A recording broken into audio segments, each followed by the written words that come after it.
The moment the transport ship's doors opened, the team of humans and aliens stepped onto the jagged alien soil of Deathworld, a planet notorious for killing the unprepared in minutes, and from the first second danger was clear the sky burned with streaks of electric storms. Massive creatures screeched from the dark forests, and the air smelled of something sharp and toxic, yet the humans walked calmly observing, analyzing while the alien species panicked, their gadgets beeping warnings that barely kept them alive.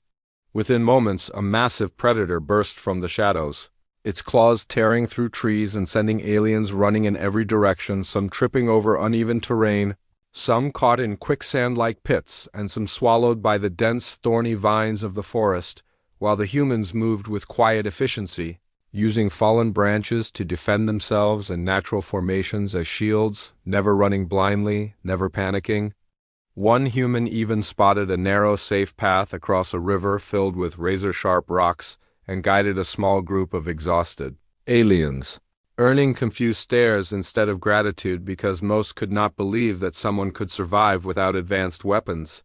The storm clouds above gathered faster than anyone expected, lightning striking dangerously close, and the ground trembled as small earthquakes shook the unstable terrain. The aliens' gadgets failed, short-circuiting in the electrical chaos, while humans adapted using knowledge and instinct, covering themselves with large leaves to shield from acid rain and using the jagged rocks to block wind blasts. In the chaos, a massive creature, twice the size of a tall human, charged at a group of terrified aliens, knocking them aside.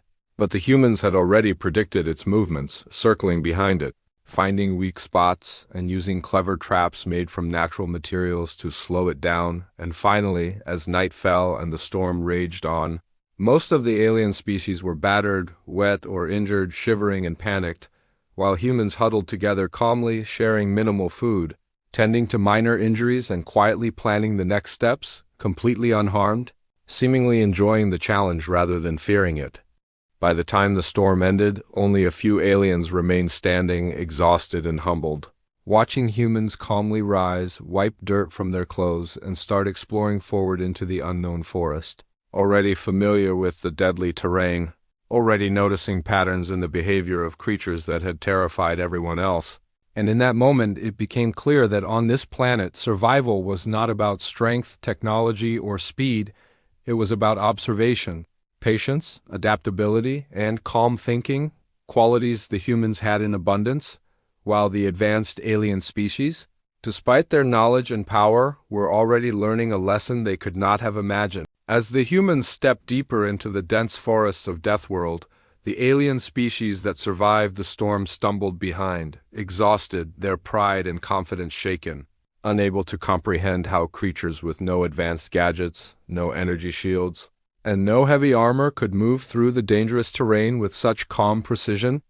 Every step the humans took seemed deliberate, as if they were reading the land, understanding the dangers before they appeared, while the aliens constantly reacted, almost always too late, panicking at every shadow, every screech, and every tremor of the ground.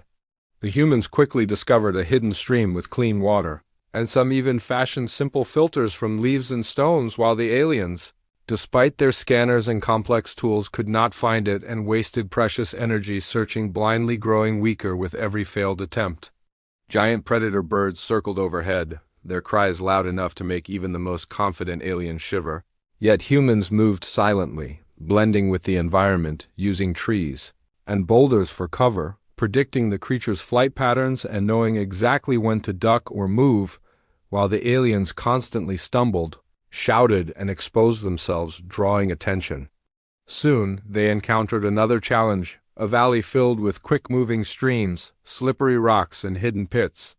Several aliens fell into the water and were injured by sharp stones, their gadgets useless in the chaotic current, while humans calmly analyzed the situation, tested the rock's stability with sticks, and slowly crossed, helping each other without panic.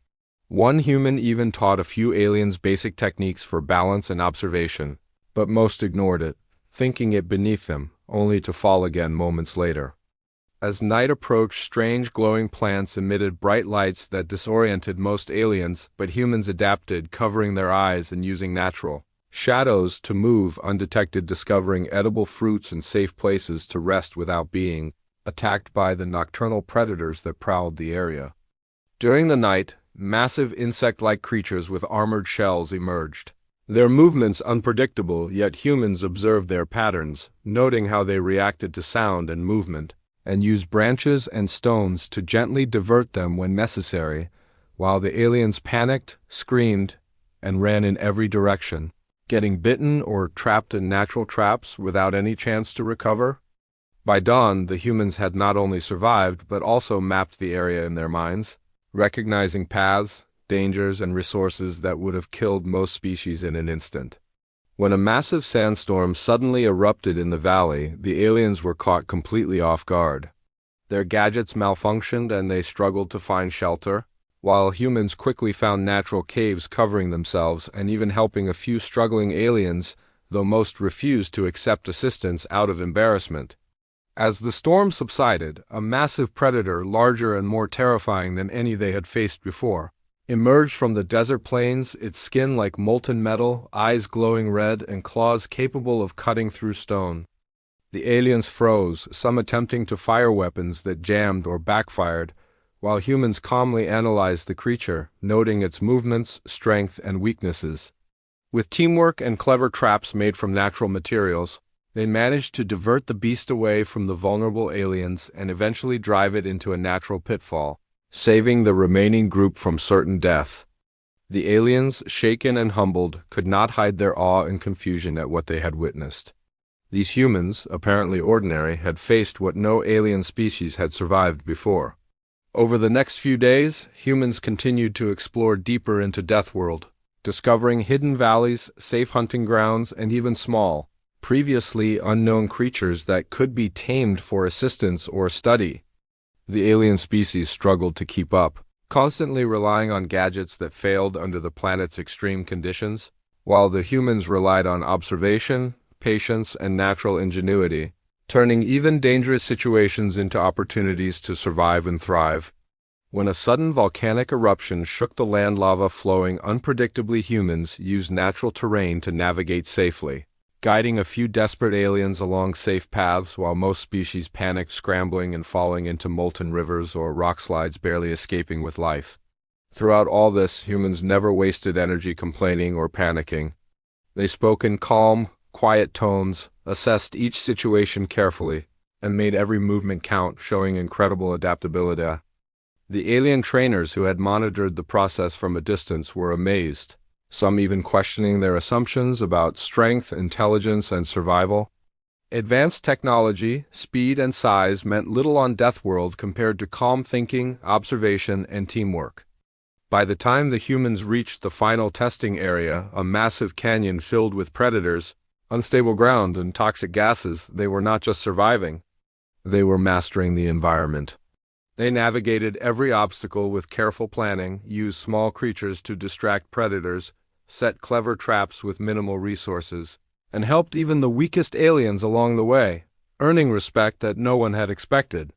When the final challenge came, a massive beast guarding the canyon exit, the aliens panicked, firing weapons and falling into traps while the humans calmly coordinated, distracting the beast, analyzing its attack patterns, and leading it into a pitfall without losing a single human life. As the dust settled, the remaining aliens looked at the humans with a mixture of fear, respect, and disbelief.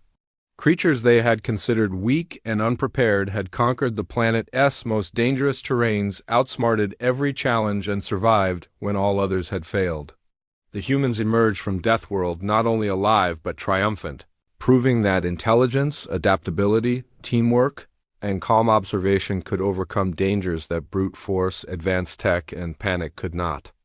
The alien species, humbled and enlightened, began to reconsider what it truly meant to survive and thrive in a universe full of unpredictable dangers, understanding that humans, seemingly ordinary, possessed qualities no gadget, weapon, or advanced biology could replace. And as the humans walked off the planet sharing quiet smiles and simple jokes among themselves, the alien species could not help but feel that something extraordinary had happened. They had witnessed a species capable of turning death into survival, chaos into order, and fear into confidence, the true essence of human ingenuity and resilience in the most hostile environment imaginable.